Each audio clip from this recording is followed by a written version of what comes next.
Redditors who have hired a private investigator, what did you find out? My grandmother's first boyfriend after my grandfather died said he was a retired cop and a veteran. They enjoyed dancing to country music together, and bought a new car, in her name though, even though she can't drive anymore. My uncles hired a bi. Turns out, that old bastard had a habit of shacking up with widows and bleeding them dry. The boyfriend, not the bi. Guy need to know more. Did your uncles tell your grandma? Did she leave him? Not me, but my friend, also a lawyer like myself, was handling a contested will. Normally, very straightforward. Anyway, woman in her mid-30s, husband just died. He was in his late 70s or early 80s, can't remember. Still nothing fishy because hey, nothing wrong with an adult transaction where a very good-looking young woman sleeps with a rich old man in exchange for the use of his credit cards. Here's where it gets slightly concerning. 2 months before his death, he rewrote his will and left everything to her instead of his 5 kids. Around 35 meters in cash and assets. And then it gets downright thriller movie-ish. Turns out, the woman is a 5-time widow. Now you may be saying, sure, that could just be the unluckiest, most pitiful widow in the world, but it gets even fishier. In all 5 of her marriages, the wills were rewritten just months before their deaths, and every cause of death was natural causes despite not all of them being as old as the latest husband, and toxicology tests were not carried out during any of the 5 autopsies. But wait, there's more. It turned out that the widow was never home during any of the deaths, yet insisted the autopsies were carried out at the same institute. But wait, still more. Widow is also distantly related to one of the higher-ups at the institute. My wife and I are friends with a lot of bar owners and bartenders because of her job. We knew this one owner/tender, we will call him Dana, that was the nicest fucking guy. Like, if he knew you were sick, he would cover your shift at your bar and then give you the tips he made that night. Just the best guy.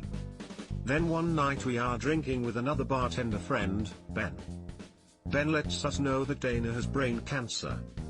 He's been keeping it quiet, but Ben has been giving him money, upwards of $5,000, for treatment. My wife and I were about to give money to Ben to pass on. Then Dana's business partner got suspicious and hired a pi to follow Dana on a day he took off for medical reasons. Turned out Dana spent the day drinking at another bar. No doctor visits. The business partner confront Dana, who comes clean. He did not have cancer. He was just saying that to get money from his friends. Apparently lots of bartenders had been giving him money. Dana is more or less run out of town. He moved to a different city, and I know he slowly paid Ben back, but it took a couple years. I'm not sure what happens to him since. At least he paid the money back. Holy shit, you're lucky to even get that. Would you consider hiring a pi to find out where he's at? Kidding, of course, doesn't seem worth the money and glad he didn't get yours. My mother's dad walked out on mom, my aunt, and my grandmother when mom was just 5. A few years later, my grandmother died of a grand mal seizure. Mom was taken in by her grandparents, but she always wondered why her dad left and what became of him. In her 40s, she saved up a bit and hired a pi to track him down. Turns out he moved overtime from Pittsburgh to California, where he wound up in prison for armed robbery and so many other violent crimes.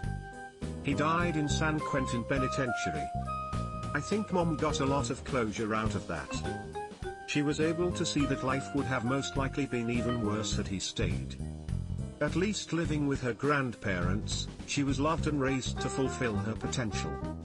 God bless your grandparents, I hope I would be that strong in their situation. What happened to your grandpa is just sad. Luckily, your mom didn't have to live with him. Sometimes it's better that some secrets stay hidden. My sister, mid-30s, is adopted and hired one to find her estranged biological father.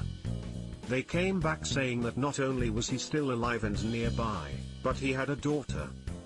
Meaning she also had a biological sibling. Further digging from the pie uncovered that they weren't just similar ages either, they were exactly the same age. The evidence suggested that my sister had a twin and her birth father had taken the twin and vanished. Huge, life-changing news.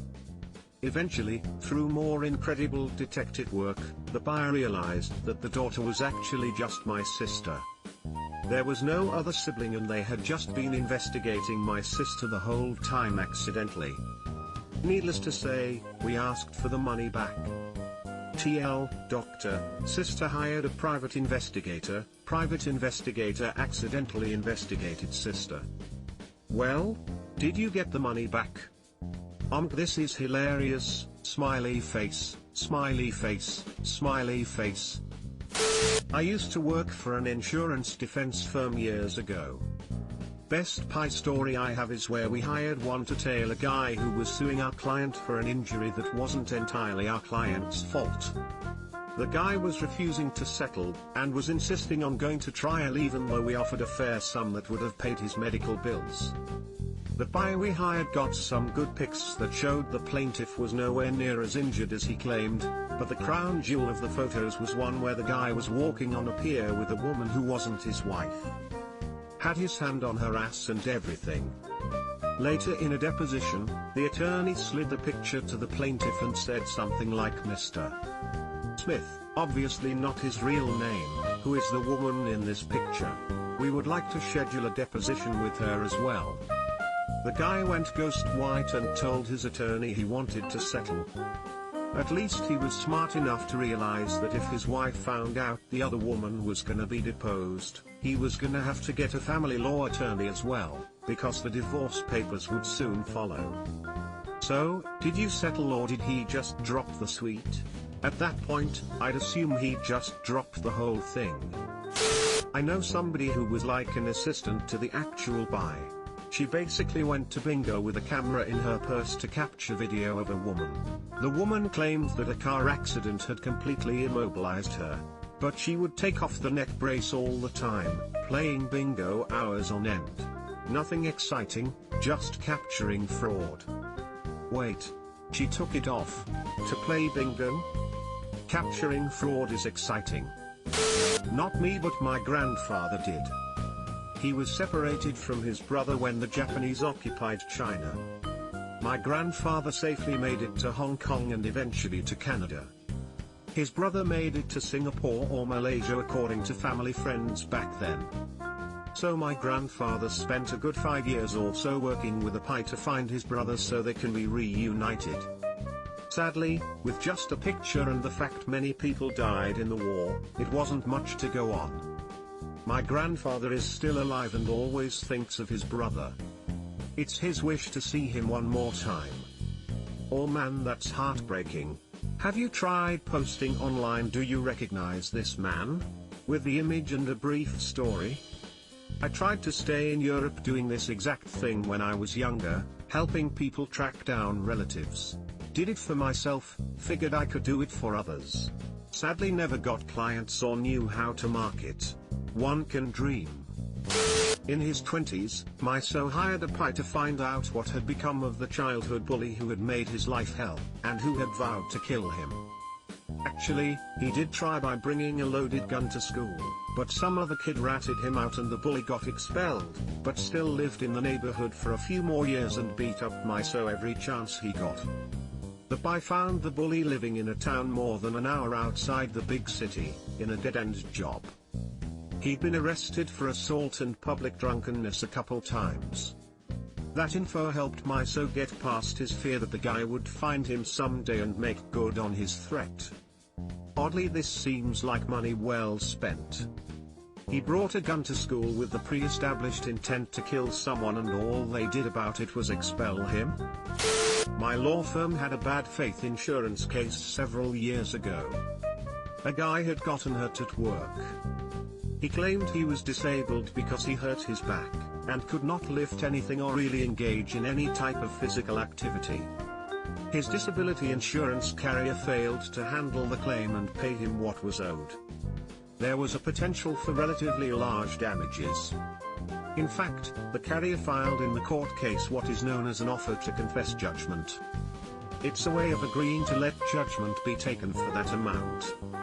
The plaintiff can accept the offer or reject it. However, if he rejects the offer, he is responsible for the defendant's attorney's fees if the verdict ends up being less than the amount of the offer to confess judgment. The offer in this case was $750,000. He rejected the offer. A few weeks later, RBI found out that the plaintiff bowled every week. The BI got video of the plaintiff bowling and copies of his score sheets going several years back through the date of the accident. It was clear he really was not disabled. He also found that plaintiff had been in a car wreck and was making identical injury claims to the other driver's insurance carrier. We filed a motion with the court to dismiss the lawsuit based upon fraud and perjury. The court set the motion for a hearing, but before that happened, the plaintiff dismissed his lawsuit. So the guy turned down $750,000, only to get nothing? I have a blown disc, and had pretty nasty sciatica for about a year. I could still ski and hike, but I paid dearly for it. The mere thought of bowling made me nauseous at the time. Subscribe for more hot Reddit takes in your inbox, guaranteed.